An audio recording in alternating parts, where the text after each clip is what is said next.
video is sponsored by BuyMote, the e-shopping app available on the Play Store and App Store. Click the link in the description to download and start shopping today.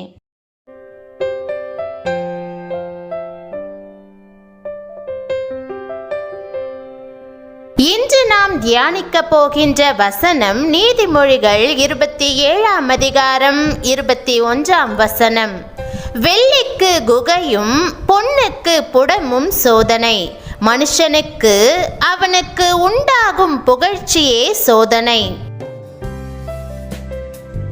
பிரியமானவர்களே, உங்களை யாராவது புகழும்போது ஒரு சந்தோஷம் ஏற்படுகிறது.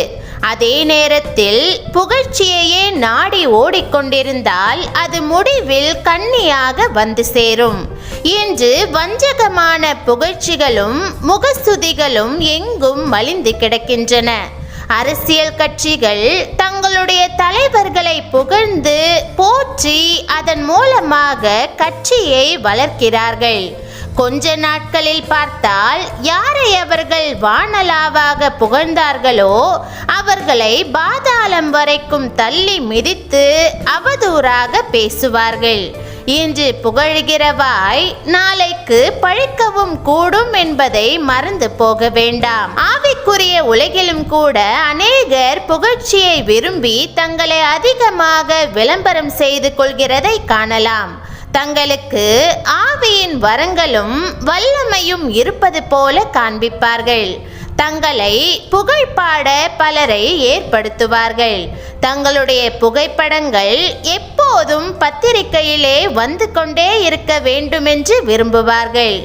இதனால் மனுஷர் மத்தியிலே ஒருவேளை பேர் புகழ் கிடைக்கக்கூடும். ஆனால் அந்த புகழ் கர்த்தருக்கு முன்பாக அருவருப்பானது.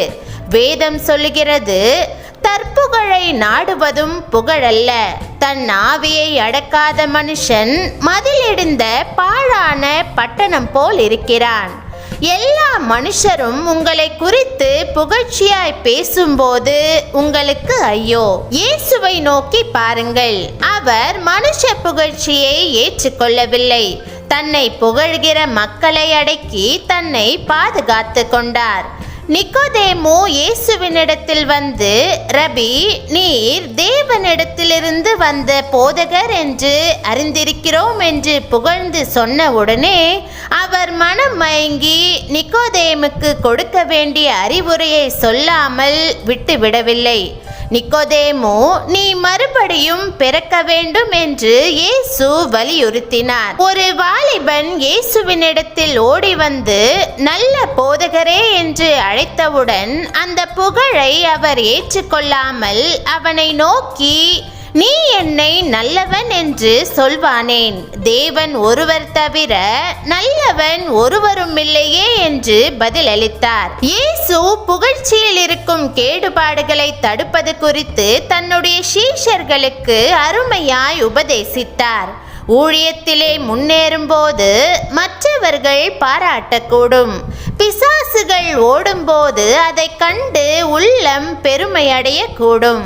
இயேசு சொன்னார், நாங்கள் அப்பிரயோஜனமான ஊழியக்காரர், செய்ய வேண்டிய கடமையை மாத்திரம் செய்தோம் என்று சொல்லுங்கள். பிரியமானவர்களே, நீங்கள் மனுஷனுடைய புகழ்ச்சியில் மயங்கி ஆவிக்குரிய மகிமையை இழந்து விடாதேயுங்கள்.